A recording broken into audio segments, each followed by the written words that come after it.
जी dear students, कैसे हैं आप? एंड विश आप सब ठीक है। स्टूडेंट्स, आज का जो हमारा टॉपिक है that is basically related to coal. और आज हम बात करेंगे आपसे डिस्ट्रक्टिव डिस्टिलेशन की।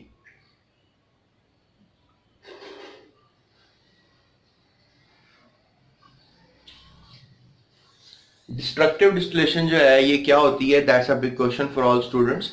तो डिस्ट्रक्टिव डिस्टिलेशन का जो मीनिंग है वो बेसिकली ये है कि जो डिस्ट्रक्शन है दैट इज तबाही, ठीक है, तोड़ना फोड़ना। और डिस्टिलेशन का मतलब है अलहदा करना। और अमूमन हम we use temperature for that.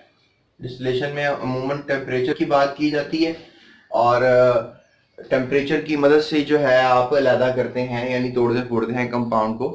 तो डिस्ट्रक्टिव डिस्टिलेशन में अमूमन कोल की जाती है। अगर हम एक चैम्बर सपोज कर लें, हमारे पास एक चैम्बर है और उसमें जो है वो कोल है, ठीक है। तो इस चैम्बर में हम क्या करेंगे, इसको एयर टाइट कर देंगे, यानी वैक्यूम जो है वो आपको यहाँ पे नजर आएगा। There will be vacuum. और इस वैक्यूम के अंदर यू कैन से कि हम इसको नीचे से हीट करेंगे। अब ये होगा कि हवा को जो है अलाउ नहीं होगा कि हवा हवा जो है वो इस चैम्बर में जा सके। लिहाजा हवा के इस चैम्बर में ना जाने की वजह से आप कह लो कि जो कोल है वो फिर भी टूटेगा, अपनी थ्री स्टेट्स ऑफ मैटर में जाएगा, यानी कि सॉलिड, लिक्विड और गैस। स्टूडेंट्स, जब आप इसको टेम्परेचर दोगे यहाँ पर, तो जो कोयला है वो जब अपनी थ्री स्टेट मैटर में टूटेगा तो हमने इसके मुख्तलिफ नाम रख दिए हैं। जैसे गैस को हम जो है वो अमूमन कहते हैं कोल गैस। इसमें तकरीबन हाइड्रोजन, मीथेन और कार्बन मोनोऑक्साइड जैसी गैसें शामिल हैं। यानी कोयले को अगर डिस्ट्रक्टिव डिस्टिल्ड किया जाए, यानी तोड़ा फोड़ा जाए हवा की अदम मौजूदगी में, हवा की गैर मौजूदगी में, विदाउट एयर, तो ये होता है कि जो कोयला है वो अपने गैस में जो है, कोयले से गैस भी निकलती है, यानी कोयला गैस की सूरत इख्तियार करता है। तो दैट इज कोल गैस। अब कोयला जो है वो चार किस्म का है: पीट, लेग्नाइट, एंथ्रासाइट एंड बिचामिनस। तो अब ये जो चार किस्म का कोयला है that contain 60% carbon, 70%, 80% and 90% carbon. यानी ये चार किस्म का कोयला है। तो आप इनमें से कोई भी कोयला जो है वो यहाँ पे ले सकते हो। इट्स नॉट अ रूल कि आपने कोई स्पेसिफिक कोयला लेना है। कोई भी आप जो जमीन से आपको मिलता है, चाहे वो घटिया क्वालिटी का ही मिल रहा है, लेकिन याद रखिए जितना अच्छी क्वालिटी का कोयला होगा, अच्छी क्वालिटी का कोयला भी कह सकते हैं जिसमें ज्यादा परसेंटेज हो कार्बन की, तो लिहाजा वो अच्छी क्वालिटी का कोयला होगा, वो आप लेंगे तो ज्यादा अच्छा डिस्ट्रक्टिव डिस्टिलेशन होगा। बहरहाल आप इसको जब तोड़ेंगे तो इसमें से गैस निकलेगी और लिक्विड दो किस्म के निकलेंगे, दैट इज अमोनिकल लिक्विड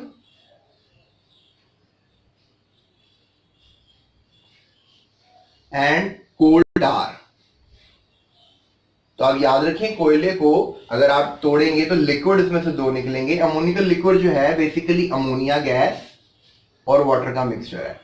और जैसे आप पढ़ते हैं कि कार्बन डाइऑक्साइड और वाटर मिल जाएं तो फिजी ड्रिंक्स बनते हैं, कार्बोनेटेड ड्रिंक बनते हैं, सोडा वाटर बनता है। तो आप इसी तरह सोच लें कि अगर अमोनिया और वाटर मिल जाए तो फिर अमोनिकल लिक्विड बनता है, ठीक है। बट इट्स नॉट ड्रिंकेबल, आप इसको पी नहीं सकते, ये तो पिया जाता है। और कोल्टार में तकरीबन कह लें 200 किस्म के ऑर्गेनिक कंपाउंड्स मिलते हैं। यानी जो कोल्टार है उसमें तकरीबन 200 किस्म के ऑर्गेनिक कंपाउंड्स मौजूद हैं जो बेसिकली इसमें मौजूद है। It's a mixture of 200 organic compounds. उसके अलावा जो पीछे आपके पास सॉलिड रह जाएगा दैट इज कोक। और कोक को कहते हैं कि तकरीबन ये 98% कार्बन होता है। अब टायर में देखते हैं आप काला सा, सड़क पे अगर आप इसकी स्लाइडिंग कराएं, फ्रिक्शन करवाएं तो काला सा मटेरियल जो है, अगर मोमबत्ती आप जलाएं तो कोई प्लेट के ऊपर ब्लैक सा जो है, कह लें कि कोई मैटर आपको मिलता है। या फिर आप सेल को तोड़ें तो अंदर से ब्लैक सा मैटर निकलता है, that is Coke basically, right. Carbon black भी होता है, कोक से ही हासिल होता है कार्बन ब्लैक भी, ठीक है। बहरहाल ये मैं आपको बता रहा हूँ कि जो कोयला है, कोयले को आप तोड़ सकते हैं, कोल को आप तोड़ सकते हैं इनटू इट्स फोर फ्रैक्शंस, ठीक है। That is something like coal gas, ठीक है। Then there is coal ammoniacal liquid, then there is coal tar, and in the last I'm talking about coke. अब हम थोड़ा सा इनके बारे में बात करेंगे और इसको वाइंड अप करेंगे इस डिस्ट्रक्टिव डिस्टिलेशन के टॉपिक को। इसके इन चारों के बारे में तफसीलन मैं आपसे बात करूंगा। तो डियर स्टूडेंट्स, ये जो बोर्ड में क्वेश्चन आता है अमूमन आ जाता है, what is the difference between fractional distillation and destructive distillation. तो आज बात डिस्ट्रक्टिव डिस्टिलेशन की हो रही है। फ्रैक्शनल डिस्टिलेशन में इंशाल्लाह मैं आपको आने वाली वीडियोस में बताऊंगा, बल्कि जो लास्ट चैप्टर है चैप्टर नंबर 16 उसके अंदर भी इस बात का जिक्र है। और इसके अलावा मैंने आपसे बात कर ली है कोल gas, ammoniacal liquid, coal tar और कोक की। अब इनकी तफसील के ऊपर बात करेंगे, ठीक है। So let's talk about coal gas, इसके ऊपर बात करें। इसको मैं अरेज कर लूं, ठीक है जी। तो डियर स्टूडेंट्स, अगर हम बात करें कोल गैस की, तो कोल गैस जो है it's basically a mixture of hydrogen, methane and carbon monoxide. ये मैंने आपको पहले भी बता दिया, ठीक है। सो इसके अलावा अगर हम बात करें कि ये क्या करता है, तो ये हवा में जल जाता है। आपको पता है कि घरों में जो चूल्हों में गैस है दैट इज मीथेन, तो वो हवा में जलती है, डेफिनेटली चूल्हे में जलती है और आपको हीट प्रोड्यूस करती है।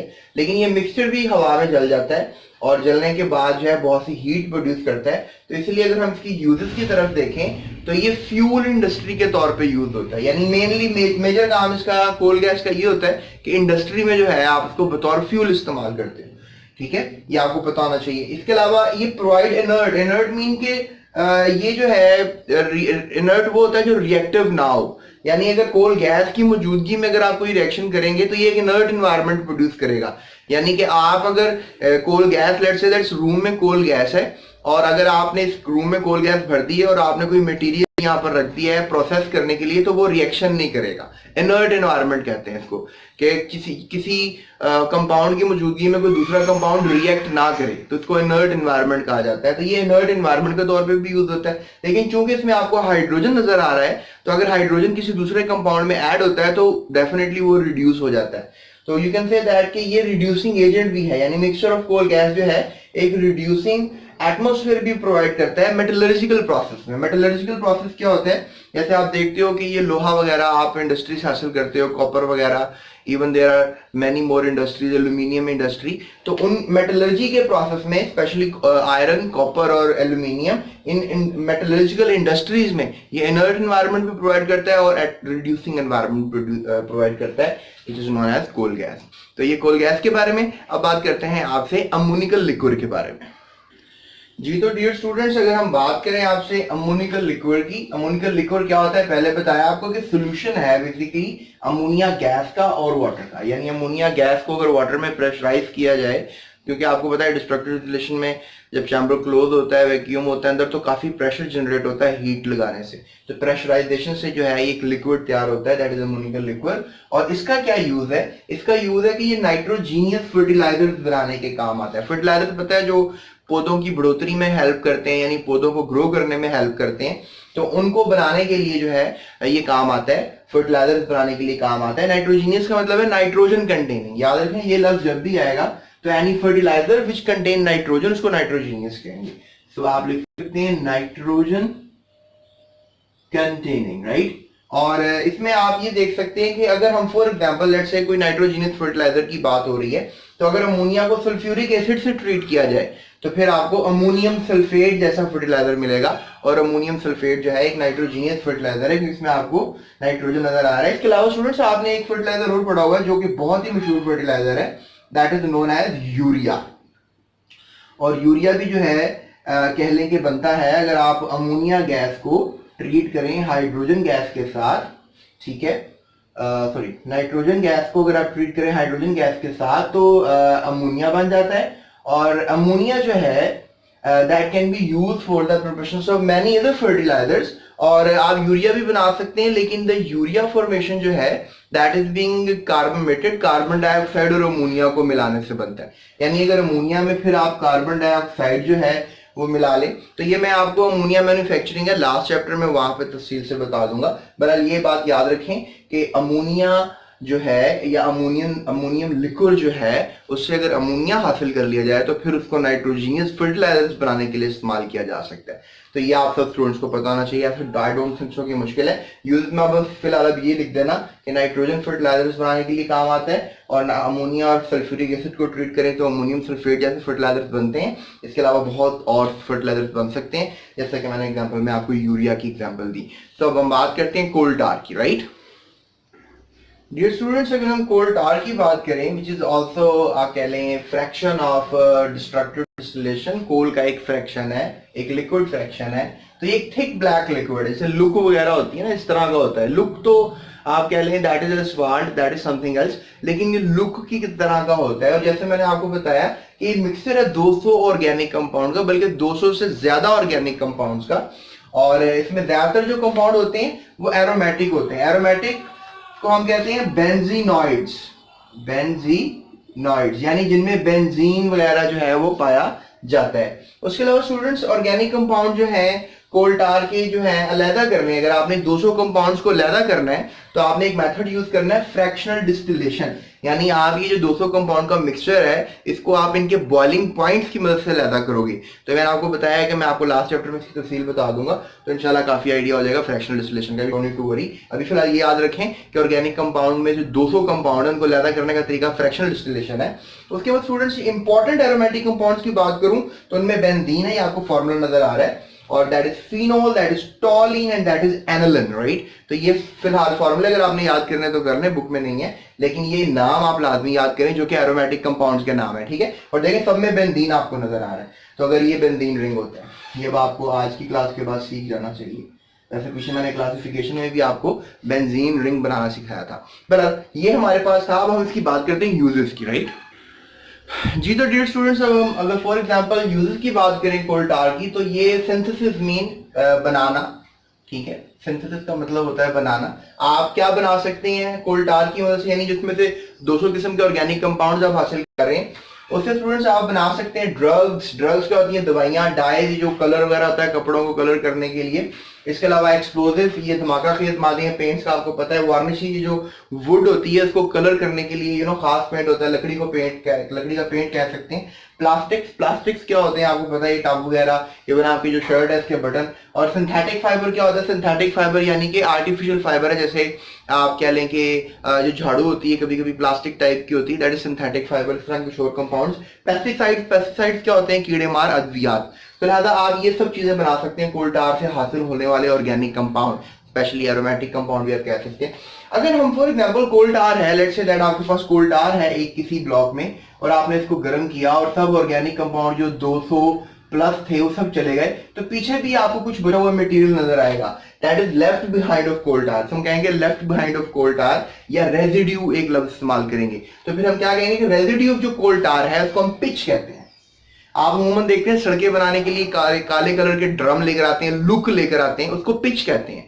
और इसके अलावा उसका क्या काम होता है? यूज नहीं है surfacing of roads and roofs, यानी वो जो रोड की सर्फेसिंग करनी है, कारपेट बिछाना रोड का बजरी के साथ जो भी करके, और रूफ में भी कभी कभी दीवारों पे भी आपने देखा काला काला सा पेंट बड़ा थिक सा कर देते हैं ताकि जो नमी है, जो वाटर है वो पेनिट्रेट ना कर सके। तो लिहाजा ये था कोल टार, और ये कोल टार से रिलेटेड इंफॉर्मेशन थी। अब हम चलते हैं लास्ट टॉपिक की तरफ, दैट इज कोक जी। तो dear students, coke last but not least, coke में जो है 98% जो है वो कार्बन पाया जाता है। रेजिड्यू ऑफ डिस्ट्रक्टिव डिस्टिलेशन है, यानी मैंने भी रेजिड्यू बताया था कि डिस्ट्रक्टिव डिस्टिलेशन होती है तो जो पीछे बच जाता है दैट इज बेसिकली कोक। जैसे मैंने आपको बताया कि कोल लिया आपने, ठीक है, यू हैव टेकन अ कोल, और आपने इसको हीट किया, ये सारा आपने वैक्यूम क्रिएट कर दिया, और इस चैम्बर के अंदर जो है वो कोई हवा नहीं है, और आप बहुत सी हीट दे रहे हैं इसको। अब तो हीट देने के बाद आपने गैस हासिल की, लिक्विड हासिल किया, और अब सॉलिड हासिल करेंगे, दैट इज समथिंग लाइक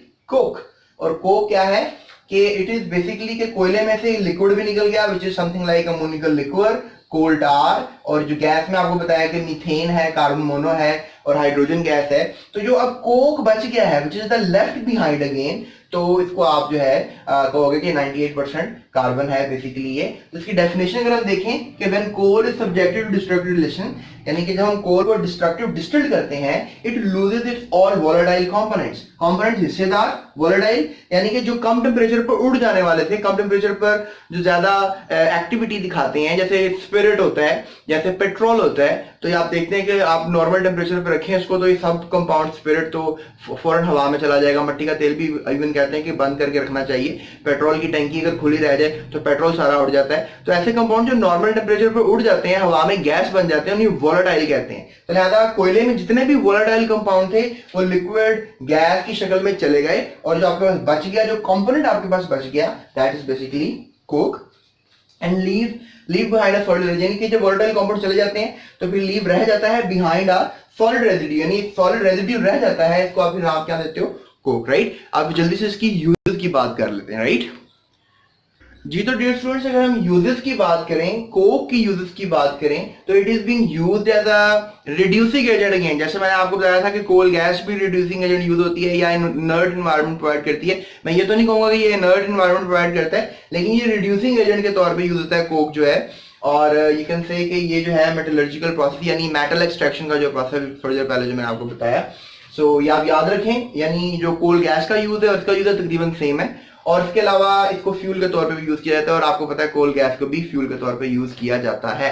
तो आई होप आपको ये वीडियो पसंद आई होगी। अगर पसंद आई है दोस्तों के साथ शेयर करें, इसको शेयर लाजमी करना, राइट। मेहनत का सिला उस वक्त मिलता है जब थोड़ी सपोर्ट करते हैं। इसके अलावा डिस्क्रिप्शन में जो है आप जाएं और सारी वीडियोस आपको मिलेंगी, और चैनल की प्लेलिस्ट जरूर विजिट करें और मेरा चैनल सब्सक्राइब करें, क्योंकि मैं आपको बहुत इन्फॉर्मेशन देने वाला हूं। थैंक यू सो मच, अपना बहुत ख्याल रखिएगा।